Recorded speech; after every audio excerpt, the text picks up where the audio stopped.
I'm sorry I'm late. I've been 45 minutes in makeup. I'm ready now. It's a good old life, isn't it, mate? It's all right, isn't it? Yeah. I got my letter back yesterday from the council. Yeah. Yeah. Applying for me 25 grand, and it starts with, "Dear Mr. Watts, I regret to inform you." You know, I got one of them. Let's kind of go back, because obviously, you know, my first involvement with Adrian Brooks was clearly Litestructures, wasn't it? But before that, I think there was wasn't there a bit of scaffolding involved? There was, yeah. Yeah, it's interesting, isn't it, that how people got into our industry, and lots of people did it because they were already doing stuff. I missed that bit out. I was a bingo caller once upon a time, and that's perhaps where I found my fondness for microphones. That's acceptable then. A bingo, that's entertainment. You know, yeah, it's there, isn't it? And that was in Blackpool at the Lucky Star. The Lucky Star, which is now actually the Wetherspoons pub. And until recently, it was the largest Wetherspoons pub in the world. And so I'd spend all Easter doing bingo calling. At Christmas, I'd do the post. Yeah. And during the summer, I got the plum job, which was to be a road sweeper. Blackpool needed road sweepers during the summer, and because all the regular road sweepers had their holidays during the summer, the students got double shifts. So I was earning loads of money, which was really rather good. And so I suppose that's where I got a taste for actually earning a few bob. That's where the taste for the money came from, isn't it? That's probably where it came from. Yeah. And of course, when all that stopped, I started with a company called Zip Up. It was doing badly, but it did have a welding repair shop, and Steve Oakes could weld aluminium. As a result of that, we got a big scaffolding job. So we were selling it and hiring it. Decent customer in South Africa, who then turned into a not so decent customer. As they do. As they do. So that was a bit of a shock to the system when, he decided he wouldn't pay for a couple of container loads that he'd just got. Nice. So that was, I suppose, my first shocking business, if you like. You know, you think, it doesn't always work the way you plan it to. And you kind of need that shock, don't you? You need that. I think you do, yeah. And if you get it early, I guess you're prepped. You're ready for the next one. Yeah, and there's been a few, as we know. So we got a job to build a big scaffold outside the ABC Theatre on Briggate in Leeds. And because it had to span doorways, we put some ladder beams, aluminium ladder beams over it. And a guy called, and put a sign on it, Lightning Tower Hire, we were called. Lightning Tower Hire. And the phone number. Lightning Tower Hire. A guy called Mike Roberts, who was the technical manager at Opera North, phoned me up and he said, "I've seen that scaffold that you built just down the road." He said, "Brilliant, isn't it?" He said, "Can you help me? I need to take an opera out into the schools, and it'll be going to the school halls, and it's called a piece, which was PEACE, which referred to the time during the battle when everybody stopped fighting and played football." Right. So he said, "I want it to be a really metallic set with smoke and smoke." Wow. Here we go. Here we go. And he said, and these new pin spots, I'm going to make them orange and red and yellow, and so they'll all flash. So it'll be like a war zone thing with smoke, very metallic, loads of like barbed wire and bits of wriggly tin around. This is the beginning of the theatrical side, isn't it? This is it, isn't it? Yeah. So he says, "So I want a couple of your towers, and then that beam you've got that you join your towers. He said, can you make it a triangular one?" So, well, if I make a triangular beam, and then it turns through 90 degrees, like a goalpost. Here we go. Here we go. And if we put the outriggers on it, front and back, so it doesn't fall over. There's always like a hybrid between a scaffold and a truss. Absolutely, yeah. And he loved it. He thought, "It's great, this." And he said, "What you need to do is you need to take this down to the ABTT theatre chef." And Mike had said, "Take one of your towers as well, because they're relevant, and edge your bets a bit, but take one of these goalposts down." So I did. And we'd call it a goalpost now then. a goalpost now. Goalpost. Oh my God. We're off. Yeah. We're off. We're off. What I really need you to do is I need you to make this goalpost so it's on 4 legs. But it took a bit of working out, and we did it. And he came up to see. It was Neil Rice. Optikinetics with the Rice. Okay. Optikinetics, Neil. Did this come complete with a hammer? Did you have the hammer together? That's right. That's what. Yeah. Because I can't remember at what point it was when the first American customers used our system, and it didn't fit together terribly well in the early days. Well, obviously, it's not going to, is it, at the beginning? No, it's not. That's right. You need jigs and things, don't you? That all costs money. So when he did actually find a system that fitted better, which was Neil's own derivative of ours, which he called Trilite, he said that this is a better product because it's got an absence of mallet. So Neil started to do the Trilite. We carried on doing ours, which was Astralite. Astralite, of course it was. Astralite, that's it. And Astralite did very well, of course, and went all around the world. And, right. Exactly. And we travelled with it. And I can't imagine for the life of me, and I couldn't then, that they were buying it in Japan, and air freighting it in. And I said, why don't you ship it in? They said, well, we'd have to ship it in container loads, and where would we store it? Have you been to Japan? Do you know how expensive it is for warehouses to put stuff in? No, we're better off just flying it in. But anyway, it didn't. It worked for a while. It worked for a good while. Taiwan was another good marketplace. They flew it in. So the export of this product had just gone out of the atmosphere. Yeah, I suppose local home sales were 10%, I guess, of the and I think you mentioned in one of these earlier podcasts that we did really well in England as long as manufacturers, as long as we didn't try and get to more than 3 million turnover. That's exactly it. There you go. That's the problem. The barrier. Peter Johansson came out with that, and he asked me what was your maximum, and I had to answer 3.4 million.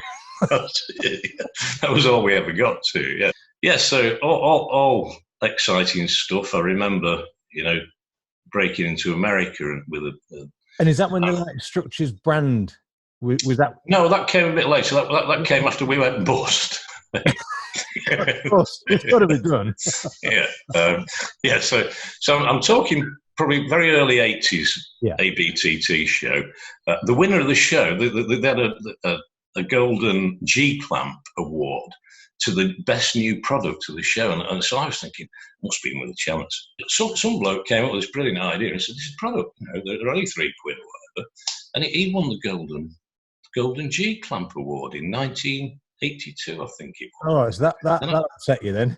I was heartbroken. I thought, I've got this new wonderful thing. But as a result of doing that stuff with Opties in the early days, we ended up going down to Plaza, of course, the London show, which back then was BARDEM. It was the British Association of Discotheque Equipment Manufacturers. Okay. And my first show was in the Bloomsbury Crest. There was Optikinetics, and that's why we were there. Yeah. With them, Pulsar, they were there. Avitech, they were like one of the early distributors. Rick was there with Lemaitre. Yeah.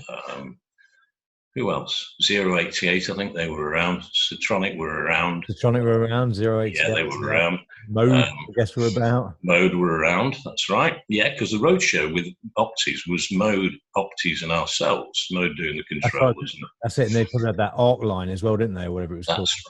That's right. Yeah. That was great, wasn't it, that arc line, to be fair. Yeah, wasn't it fabulous? Yeah, it was. Back in the day, yeah, no, it's special. Yeah, it was. I don't think I was quite there in the first show. I think that came a couple of years later, but it was still at Bloomsbury, I think, at that time. And then, obviously, BARDEM changed its name to Plaza. The show outgrew the Bloomsbury Crest. But I'd met a bunch of guys who were lively from Liverpool, called McCormack Electronics. This precedes you, but they were lively. They'd come out of fruit machine rental. Dad had got a fruit machine rental, and the two boys had started dabbling in installing Oh, really? And it was the beginning of the era of the super disco, the massive things that we loved that cost millions of quid. Millions.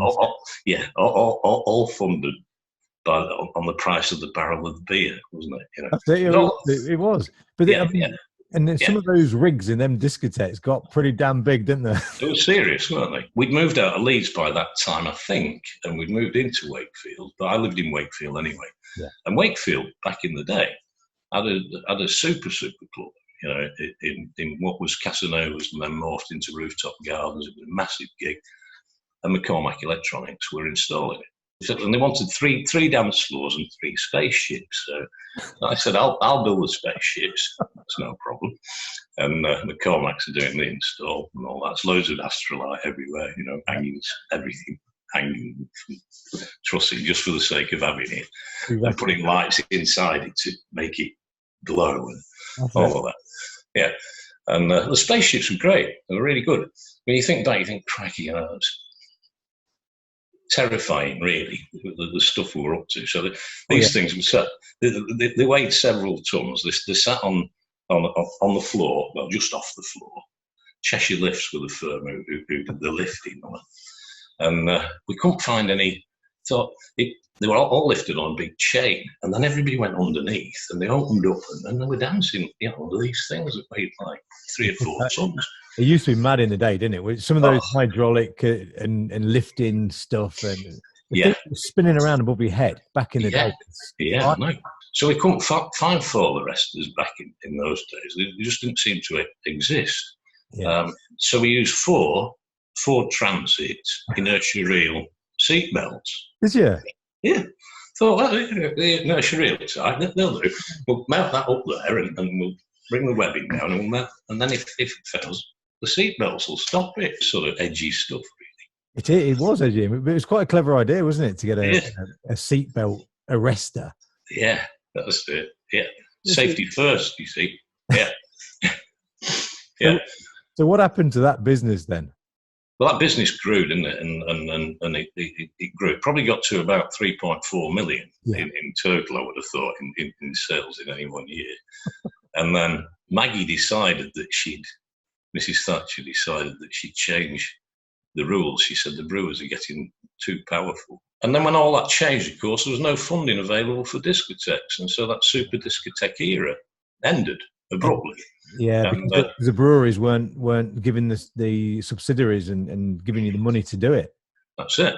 And banks weren't interested in funding discotheques and nightclubs, of course. Yeah. So that was the end of that era, really. It was, for a while, massive and brought a lot of money to our industry. It was about 1990 when the shit hit the fan the first time in terms of recession. I don't know whether... It was. Yeah, you remember. Yeah. Well, we started in 1990, and because we was manufacturing, lower cost product, we was rising in 1990. Yeah. Companies like Clay Packy were falling. Yeah. Yes. And we were rising with the small, the miniature version of the big stuff. So we went from sort of like year 1, 300 grand, year 2, 800 grand, year 3, 1.3 million. We just grew. Add into that the sort of, the big tits and beer theory. Yeah, exactly. It just seemed to work. Yeah, exactly. No, it was good, wasn't it? It was, bang on trend at the time. Yeah. Bang on trend. Yeah. That was, of course, 1990 then. So I assume then that the first business then took a nosedive because the industry took a nosedive. So it was like a perfect storm, really. And I remember that we banked with some matter who, but it was Lloyd's. Yeah. One day they phoned up and said, about your overdraft. What about it? What about it?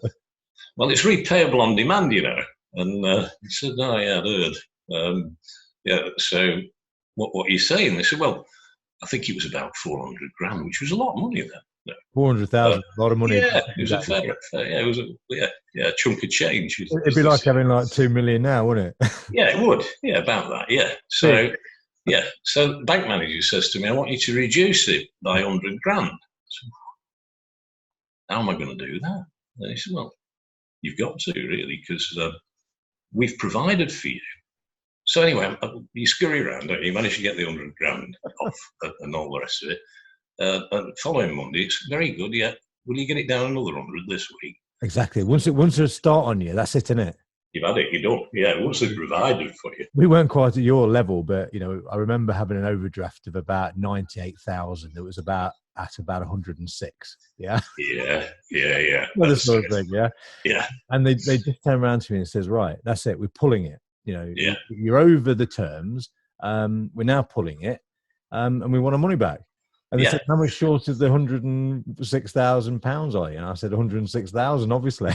Yeah, exactly. Yeah, all of it. Yeah. And they kept saying to me, but you're not taking this seriously, because you're paying in 10 and then you're spending 10 and then you're paying in 20 and then you're spending 20. They wanted to see it do this, didn't they? Yeah, they wanted that. Yeah. They didn't want it flatlining, did they? Yeah. No, they didn't like that. No, it's supposed to be for working capital, wasn't it? But it seemed that back in the day, flatlining was the norm. It was. Well, it was in our industry, I'm sure. Yeah, because we were never properly funded, were we? We weren't. We didn't have loads of money and business plans and all that. We just no, because we was doing it on a passion, weren't we? And yeah, it was never about the money, was it? No, never. No. I mean, you needed it because you could spend it at a fair rate when you got to these exhibitions and things, and you really could. But it wasn't driven by the money. You're right. It wasn't about that. We weren't trained to be in business, were we? No, definitely. No, we skipped all that bit. And just followed our passion. I mean, the reality was, it was a school teacher, wasn't it? A certified school teacher. Yeah. That some bank had gone and stupidly lent 400 grand to. Yeah. So that's how they were seeing it, anyway. I guess that's right. I waved the white flag at that point and said, I give in. I can't do this. I had a word with a mate of mine, Ron Young, great fella, older guy than me. Still around though, good friend. And I said, I'm in a spot of bother, it's all going a bit tits. He said, well, just do whatever it was, a voluntary, I don't know, liquidation thing. And Ron put a 50 grand guarantee on with the bank, and we started again from a standing start, but not really. Moved premises from Leeds, and we needed to do that anyway. That's where the beginning of Litestructures then. Yeah. So basically, the lightning bolt of a business had crashed and burned. Yeah, that had crashed and burned. And out the ashes comes a bit more of a stable and a bit more of a grown-up approach to it, only because you didn't enjoy the pain of the 400 grand and wanting your money back, or they wanted it back. So you thought, well, this time we've got to just have a handle on it. We can't be quite as we've got to watch growth. We've got to watch all of that. Yeah, we've got to try and be a bit adult about it, I suppose. And Litestructures sounded more adult than Lightning and Astralite and all of this, and sounded perhaps a little more respectable. We'd been approached after doing a few, I suppose, probably 2 or 3 years into the whole thing. We were approached to build a stage set for a seminal new TV program. So live every Friday, hosted by Paulie Yates and Jules Holland. That's it, Jules. Jules, yeah. Studio 5, Canal Road, Newcastle. Remember it well. And what they wanted was they wanted a live audience. It's a live show. So they said, can you build us the set? And we'll put it in every Wednesday, take it out every Saturday, because they needed Studio 5 for another show on Tuesday or whatever. But they like to go and have a drink, before it went live at 6 o'clock. That all went it went a lot pear-shaped when I think Jules had obviously had too many VATs. And he went out before what they call the threshold, don't they? It was about 5 o'clock. And he said, I want you, and it was a trailer for the programme, so it's right in the middle of kids' television. And he says, if you don't tune in to the Tube at 6 o'clock, you ain't fucking groovy or something like that. It wasn't the groovy that upset me, but it was the fucking at 5 o'clock. Yeah, not a thing to do. And so that was the end of that. But that led nicely into sort of the boy and girl bands, and they were coming to the forefront. They'd been building arenas, which they'd in the UK, which they borrowed really the model from America. And they work. Is that where the first sort of like band touring type of thing started? America did it. Yeah, these arenas are great, aren't they? They still work today, but they were built with the purpose of ice hockey in mind in the early days. You know, and like football stadiums, it's difficult to make football stadiums work on 90 minutes every 2 weeks. And I guess stadiums needed filling because, like I said, they're only being used every alternate week or whatever. And the rise of the popularity of the pop groups and the rock groups, there's the magic, isn't it? Right there. That's it. Then that deck that you produced was brilliant because it was a simple, almost like the building trade, wasn't it? It was like standard sheet sizes, wasn't it? Yeah, exactly. That's how it began, wouldn't it? Plyboard sheet size, and then you put a frame around it. That's it. Yeah, make it into a structural element. And I mean, how much light deck and derivatives is there out there now? The last time I was at Production Park, still, there's still deck after deck after deck after deck. I mean, what an invention, though! Brilliant. Very good. Yeah. Very good. Very good. Very good. Yeah, very good. So we'd be building probably consistently, 15,000 decks a year and sending them out, and then other people were making derivatives of them, and there must be hundreds of thousands out there. You could hire your own, get it back, hire it again, get it back, hire it again, get it back. Sure. Or you could sell it. So you've got two angles to the market there. Yeah, 20 quid a day for it. So it's not many days, and it's paid for.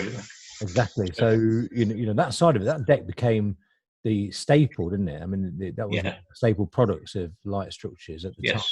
Yes, very much so. Did the trussing keep the same name, or did you? Yeah, we still had Astralite, but then we sort of made, we realised that we talked earlier, didn't we, about Astralite never fitted together very well. Yeah, I mean, I remember you building Space Station Abstract. Yes, indeed. Well, we did it every year, didn't we? We did something for you, but every year, yeah. Remember we had a bridge on the exit. Yeah, that's right. We did, so you went in through 7 doors that opened by himself. Do you remember? That's and the smoke that rolled out underneath. And you went up the stairs Yeah. Onto what looked like 60 Zimmer frames. That's it. That you stood in. Do you remember? Yeah, absolutely. You had your absolutely. show, and then you went out over the bridge, over the aisle. Yeah. That's into the bar. Yeah. Yeah. Yeah, yeah. This was fabulous. Brilliant, wasn't it? Yeah. Yeah. How mad were we? You know? Oh, man. Well, we were crazy. They were crazy days. I bet you used to hate the phone ringing, and it'd be me on the end. Oh, Steve again, yeah. It's plaza time. You come and build me a stand, mate. Well, what are you doing this time? Space Station Abstract. Right, yeah. We'll have a go at that, mate. Yeah. Brilliant.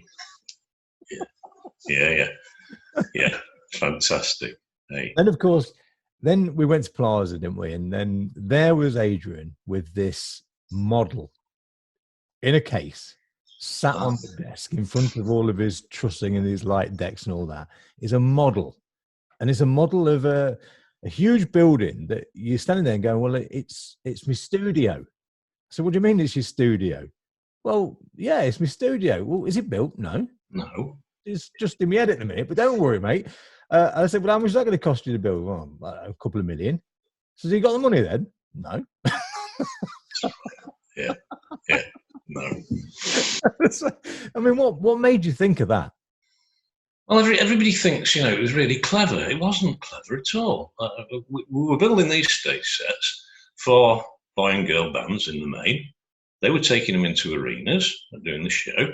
And prior to that, we would have to actually build the stage set to make sure it worked. Yeah. And we didn't have the space to do that. So we rented, or the production manager rented, a hangar at RAF Finningley, which is about 20 miles away from where we are at what we now know as Production Park. Right, okay. So we learnt fairly quickly that all the money is in the move if you're moving a touring show, that's where the money is. You know, it's crewing it, taking it down, putting it onto trucks, moving it, putting it back together. That's where the money is. We put our planning app in to knock down some of the old buildings we've got and build that studio, which was the first arena-size rehearsal facility on Earth. At 2005, yeah. 2005. So we were working with all the boy and girl bands and thinking they'll be our clients, obviously. The band got in touch with us and said, can we use your studio to rehearse? I said, yes, of course. When do you want it? May 2005. And this would be February, something like that, 2005. How far built was this by this point? Well, it would have been a lot further on if it hadn't have fallen down during the construction phase. But it just twisted. And, oh, no. Oh, dear, this is not good. Whilst it's not your problem, it rapidly became yours. Especially when you've taken a deposit off a band who has a fixed deadline. Oh, no. Who you already, because all the tours do have deadlines, you know, the show must go on. EMI had issued another profits warning and put it entirely down to one thing, and that is that there's been a delay in the production of Coldplay's new album, X and Y. And it was Coldplay that had booked the studio. So I thought, oh, they're going to be really happy, aren't they, when they turn up on May the 4th and there isn't a studio to do the rehearsal. And I thought, it'd be game over. It is your first big one, Coldplay. That's it. No, not a little one. No, it was. I mean, there was still in 2005. They were relatively new. X and Y was the second album, but they were already a worldwide phenomena. You know, they were big, and we were behind schedule. And we were trying to catch up. And it was literally Coldplay's trucks were coming in while we'd got the guys with the crane weights and the turfers just testing the roof to make sure it would carry the 120 ton. I mean, we were fairly confident that it would carry the weight after it had been re-engineered. But we didn't know. And it did. And so Coldplay was the first band in. That was the beginning of everything really from 2005 on, because if it's good enough for Coldplay, it's good enough for everybody else. But I can imagine you standing there though, and this must have gone through your head, because it goes through everybody's head. You must have stood there and you would have seen all this weight being added to it, and you must have driven home that night thinking, you've got to be fucking joking. You're right. Yeah. You come around the corner the next day, didn't you? And the first thing you wanted to catch your eye on was that studio still standing. Still being there. Yeah, that's right. And exactly. You know, that's happened to me when I've like landed the helicopter in the back garden, and on a really windy day, you've got to make sure you tie it down. Yeah. Because the wind will blow it over. It's an aircraft. It's to go up in the air, right? Yeah. And you realise that you've had a few beers the night before and you've forgotten to go and tie it down. Then you hear the wind going, woo, and you open the curtain really slowly to see, have I got to call the accident investigation branch? Or is it still going to be upright? Yeah, I know exactly what you mean. So that was the beginning then of when I mean, production park. I remember you all ascending on Plaza, and for the first time, we were all walking around with this P, you know, on you got all the gear, haven't you? Everybody got all the gear. They're all walking with production park. Hanging in the ceiling everywhere was production park. And I wondered, you know, straight away, what can this possibly be? You know, I mean, what are you up to? It's almost like a village, isn't it? It's like a little village. Yeah. I mean, with everything on it. And I mean, with the acquisition then of Brilliant, I mean, you managed to get hold of Brilliant staging one way or another. Very scenic, You know, you brought You brought them all in. So if you was, you know, the Spice Girls, Take That, whatever, they could come to you. The stage is going to get built. The scenic's going to get built. The lighting, you know, you've got Gordon on the side with his thousands of meters of tape to go and, you know, fill in all the props. Yeah. You've got everything, haven't you? Stood by because of the Backstage Academy, you've got now thousands of people knocking about that can help you put it all together as a last minute rush, and you could just call that a lesson in building stages. Sure. Yeah. And when you think of, how that journey developed, so we built the studio, Coldplay came in, and it was at that point when I realized that the next step we had to take was Backstage Academy. Yeah. Because Dell, who was their production manager, who were with us for about 3 weeks, could see who our good people were. But how would you fancy coming on a world tour with me, with a Coldplay?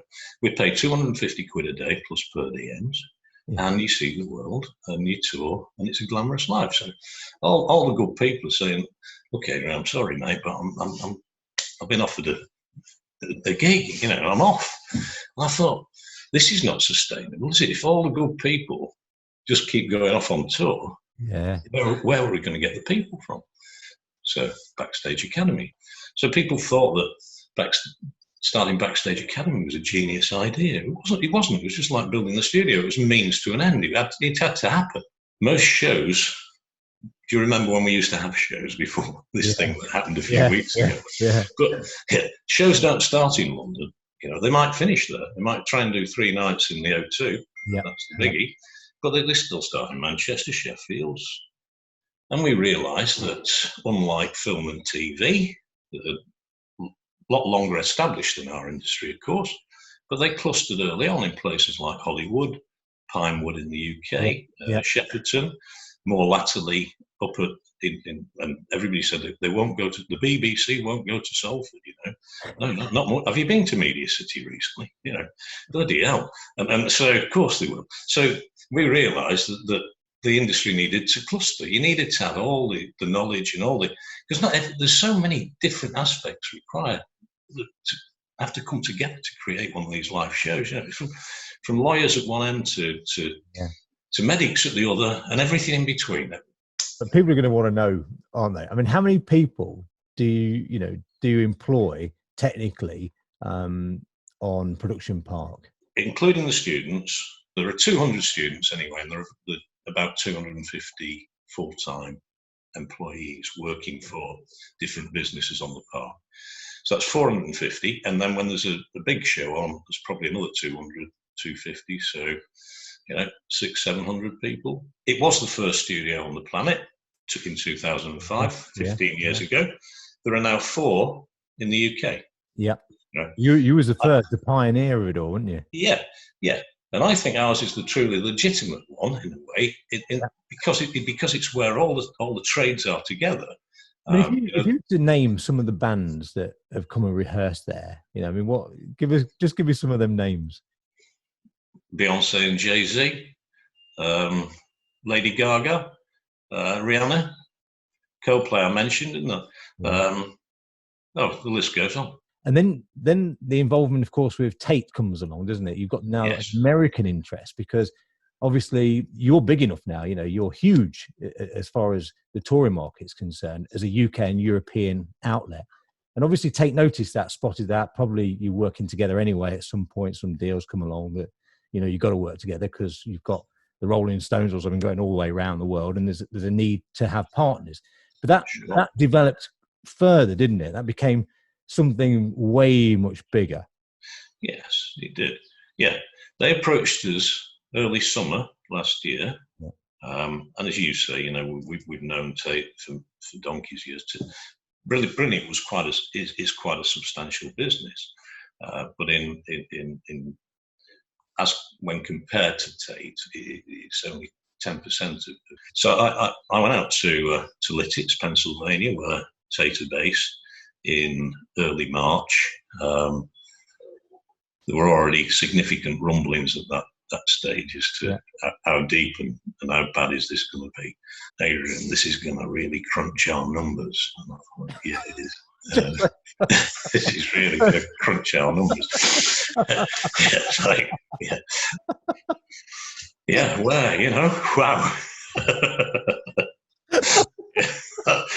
That's what you call crunching your numbers. And Yeah. Because the word on the street, obviously, because the street talks, doesn't it? Adrian's sold out to take. I mean, this is brilliant. This is a success story. And then I heard about COVID-19, and I'm thinking, I bet he ain't got it through that quick. You're exactly right. There are things called, clearly, yeah. So that's all interesting, isn't it? If I was buying a business, and especially if I was paying X amount of millions for it, it's irrelevant how much. But you're going to want the team to stay together, because that's the success. Absolutely. There's always going to be like, well, look, you guys need to stay running this for the next 5 years, 10 years, whatever the deal. Sure. And we'll pay so much per year. That's all of that. Yeah. All of that. That's normal. That's the normal acquisition. No one's going to go and spend of course. years, income on buying a business, are they? They're going to do it in bits. But of course, the industry now has gone to bits. Yeah, absolutely to bits. Yeah. How do you feel about that? Well, what to say? Well, you can't turn back time, but if you could, I would have done exactly the same. I think Tate are perfect partners for us going forward. I really do. The whole idea of putting the two businesses together was to give protection for the UK. We were still a tiny company, but taking on huge responsibility and indeed huge risk. And all the time I just felt there was some vulnerability there. And by joining something so much bigger, made great sense. And I wouldn't change any of that for a moment. And I think, because I'm ever the optimist, and I think we all are, I'm slightly concerned because there we were, we're recruiting, planning for what seemed like exponential continuing growth, really. We'd had a bit of a shock with the Ariana Grande thing in Manchester, but we got over that in 2 weeks, didn't we? Because there was another concert, just down the road at the Old Trafford Cricket Ground 2 weeks later. So whilst we had an eye on that, we didn't really have an eye on this pandemic. When do you think, honestly, in your mind, heart of heart, when do you think that you're going to get back out on the road touring again? When do you think that's going to happen? I know the exact answer to that. The exact answer. It's when we have either a vaccine, so we know we can't catch it, or a cure. And until that point, I don't think our world can return to a full norm. Now, I don't know what that date will be, but that is when it will restart properly. And anything up to that is going to be very difficult to manage, because how do you make if you just took the pub as an example, we thought, right, well, what we'll do is we'll do takeaways during that's difficult because you've got your social distancing, you're not set up for it, all these things. But nor is it financially viable. You can't. So it's going to be really difficult for us to restart our businesses. I think Rick touched on this as well. There's a point where you are restarting, but you're losing money. So the government needs to keep an eye on that one and make sure.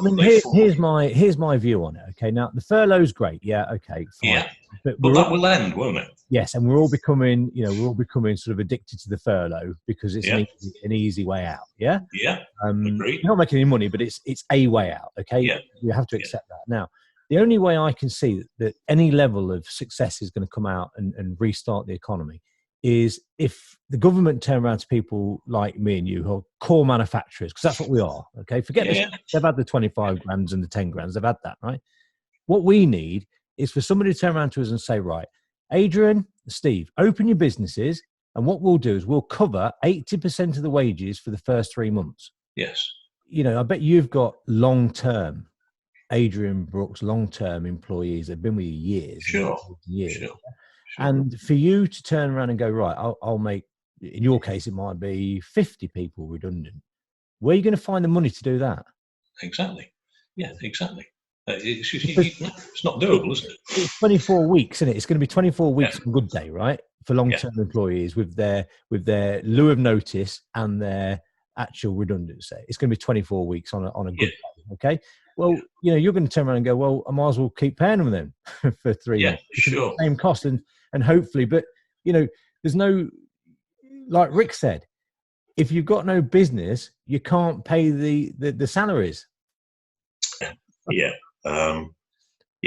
It is. You've got a massive vested interest, haven't you, in making sure now, even more so than ever, that Tate is incredibly successful with the acquisition of Brilliant, because you've got to look after their finances, you've got to look after your own finances. So you when it does return, you're going to be pretty focused, I'd say.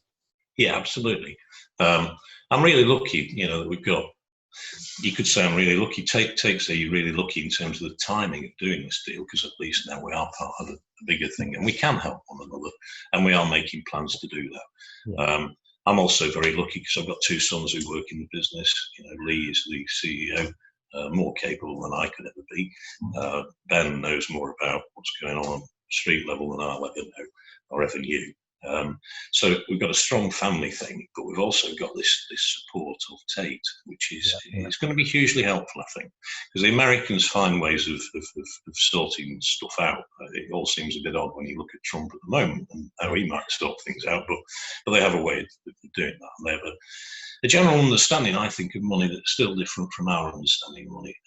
And I felt the need to write a letter to the Sunday Times, which didn't get printed, not because I put any swear words in there, because I think the topic was a little bit left field, shall we say? A bit of an Adrian Brooks type solution to a problem. But my thinking goes like this: money never ever existed in the first place. We only invented it to make bartering simpler.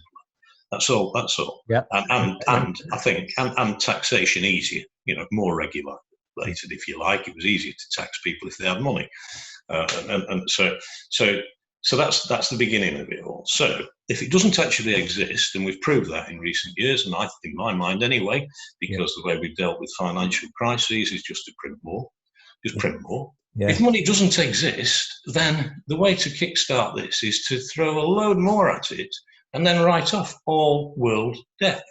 Agree a new taxation system that everybody agrees to, and say, if you agree to this taxation system and you actually make it work, we will write off your national debt. Done. See? That's it. We've sorted it, Steve. Exactly. So, like, for the future of the entertainment industry, you're deeply rooted into that sort of entire process, right from the bottom right to the top. What do you think? We know it's not going to be this week, next week, maybe a month, maybe 2 months, maybe 6 months. Who knows? Yeah. How do you think it's going to restart? Because I don't see, say, a 50,000 capacity stadium with 50,000 people in it right now, unless, like you said, we find a vaccine or a cure. That's it. Yeah. If you only put, say, 15,000 people into a stadium, that's not going to pay for all the production costs and the band's costs, and so you can't put a concert on with a third capacity. How do you do that? Yeah, exactly. No, it doesn't work, does it? Because surely, I mean, I know they all make money. Of course they do. They all make money, but a band is probably, in reality, I mean, the Spice Girls will probably prove the theory that not every single tour makes a lot of money. You're right. Yeah, you're right. So if you've got half the people, how do you? No, it won't stack up, will it? Suddenly you've got half the budget. So how do you fill a stadium with half the budget? It's going to be difficult. We'll find ways. We will find ways. I think the future, in my mind anyway, the future is potentially coming up with, a production part, brilliant staging, Tate, all of them. Everybody's involved. They've got to find now a way, haven't they, of producing what is considered to be a very excellent stage production, but some of the costs have been removed from it. Is that true, do you think? It goes back to my earlier thing. What worries me is that the money's in the move. So, how do you deal with that? Can you put a show on in an arena and keep it on with only half the people, but for 10 nights? Yes. Would that work? Yes. Will the arena be needed for anything else? No. So I think there are ways in which you can do it and make it work. But so, you're going to have to take.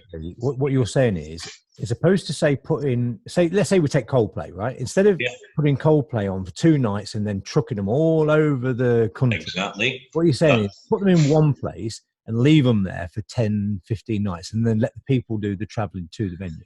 That's what I think we should do during the build-up. Let's work out, let the government tell us how many people can go into venues, what distance they have to be apart. Let's work with that. We've got a clean sheet, presumably, with all the arenas, and let's just rethink it in the early stages. I think it might be a model going forward. You might only do 5 arenas in the UK instead of all of them. I don't know, but stay there longer because the money's in the move. The money's in the move. So if that's right. 2 days there and then 2 days there and then 2 days there, you've got to double all the kit up. Yeah. So if your theory is that if you stay at least double, if not triple, if not quadruple the amount of time in certain stadiums, in certain strategic parts of the country, you could actually make that work. I mean, it's going to be easier for the bands because they've not got to go touring all over the place. They can stay put. So once they've got used to their environment, they can stay safe in their hotel rooms, and they're also not having to travel here, there, and everywhere. There's no massive bus, tour buses where they're all on top of each other. It's a brilliant idea. Well, it's an idea. It might work. The other thing that could work, it's already been practiced because it seemed to be a good idea. If you took a couple of bands that wouldn't necessarily on their own be able to fill an arena, then you put 2 or 3 acts on, and hey presto, you've got a full arena. Well, you can do the same thing. You can share. It's almost like this is where you're going here, isn't it? It's almost like, hypothetically, what you're saying is right. We set up. It's almost like a festival, but you're going to put a festival into a concert arena. So you turn around and you could say, right, well, all the gear stays where it is. We're not moving the gear. We're not changing the gear. We're going to make one multi-super stage that's really intense, but it's going to cater for Coldplay. It's going to cater for the Spice Girls. It's going to cater for Beyonce. And then they could come in, 3 days one, 3 days of another, 3 days of another, but all the gear stays put. And the arena, it's just one arena, but maybe 3 artists. That's how I see it. It's how you sweat the asset now again. It's like the arenas didn't work on their own because there wasn't enough money coming in to support the ice hockey. So we put the other things. Well, let's put them in and keep them in. So we used to always do matinees. Let's do matinees? Certainly during school holidays and all the rest of it, you can do that. It's a genius idea, isn't it? Yeah. And you can have 3 different bands on, as you say, on the same stage. The mega bands won't be happy with that forever. Of course they won't. The whole theory there, though, that's a brilliant concept. And I mean, because you've got all the 3D, you've got all that video projection where you can walk into the room and experience the whole event, haven't you? Yeah, that's the next big thing, I think. Everybody's looking for the next big thing, aren't they?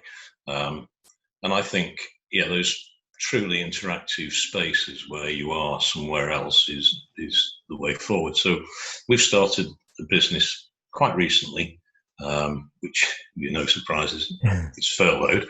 We went to the Bet Show, which is in where the Nightingale Hospital is now in London. We were there in January. Excel Centre, isn't it? That's the one, yeah. That's it, the Excel. And BET is something like British Education, Technology and Teaching or something like that. And we took the Cube deck, what we call the Cube 360 down, which is an immersive classroom. So big enough to take 30. I've seen that. That was in, as you just drive into your place. That's right. It's that. Yeah. Great interest in it. But of course, not much happening at the moment. Do you think that's kind of like come as a result of the fact that you took that sort of like teaching course all those years ago? Hey, you have to think that, don't you? You have to think that. Yeah, you have to think that.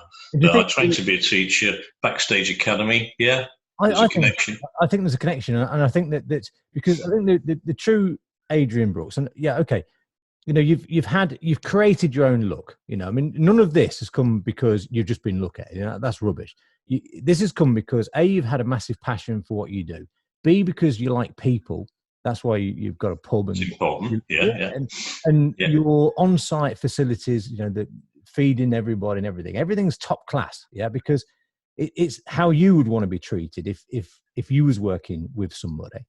And I think that everybody that is on site, you work with them. I don't think they work for you. I think you work with them. I'd agree with that. Yeah. That's your mentality. I believe that. And knowing you for many years and watching your progression, everything is not, it's never been done just to make the Brooks family welfare. That's a byproduct. That's a pure byproduct of the care and the attention to detail that you've put into your businesses over the years. And that's, you know, I believe that's massively true. Yeah, well, it's very flattering to hear it from you, Steve. Thank you. I believe it is true. Yeah. We understand, don't we, after a while, that money's important. You only need to go bust to realise that money is important, even though it doesn't exist. Money is only important when you run out of it. Absolutely. That's exactly right. It only matters when you haven't got any. Yeah, sure. Mick McManus once said, I've been rich and I've been poor. I like rich best. So that there is all of that. But I think what is certainly true, and people used to say to me, you know, don't force it, because if you do it right, the money will come. You know, and it kind of, that's kind of my philosophy. That, and we're talking here about something that doesn't really exist anyway. So let's concentrate on the stuff that does: love, friendship, happiness, food. You know, the list, weather, proper stuff. So maybe we've found a bit of a route map forward. You know, and got some ideas out there, haven't we? And I think we have it. And I think we discussed some of the sort of difficult, you know, challenging stuff. Challenges. You know, and I thank you very much for taking the podcast. I've been very excited. Pleasure, mate. To be honest with you, you was definitely one of my massive targets that I really wanted to have. And I'm so happy that we've had this time together. You know, I am too. It's been a long time, and when times are better, you know, I shall come over to Wakefield. Yeah, exactly. Find you in your office, and now I can come and have dinner in that special room you got that's all surrounded by glass. That's it. Yeah. As there might not be any pop stars in there at the time, then I can sit in there instead. That's right. All the best, mate. Take care, and love to the family. And thanks, mate. And the same to yours. And Rob's all right, presumably, and everybody's okay. Well, Rob made himself. Rob made himself a fortune. Yeah, did he? You ain't got to worry about Rob. What happened was he took when he left Abstract. You know, we fell out, as you do. Yeah, when he left Abstract, he was the first person to import LED tape. Yeah. And he basically went around the whole country saying, look, you don't need a big 1-watt batten. You need this little tiny tape. You can stick it under here and up there and through there. Yeah. And it lovely. You know, he's like, and it lovely. It's fantastic. And it's fantastic, isn't it? Yeah. And he sold that much of it that I think is worth 1.8 million in cash now. Good lad. Well done. Great. That's okay, isn't it? That's brilliant. And you know that is brilliant. You don't spend anything. You don't spend nothing. Doesn't he? No. Not a penny. He's a tight-fisted. Is he? Well, when you see him, send him my regards. Anyway. I will, mate. Yeah. I'll tell you what, it's been a mega pleasure. So have a lovely day. Enjoy the rest of it. Mate. Thank you very much. Yeah. And we'll see you soon. Cheers. Bye.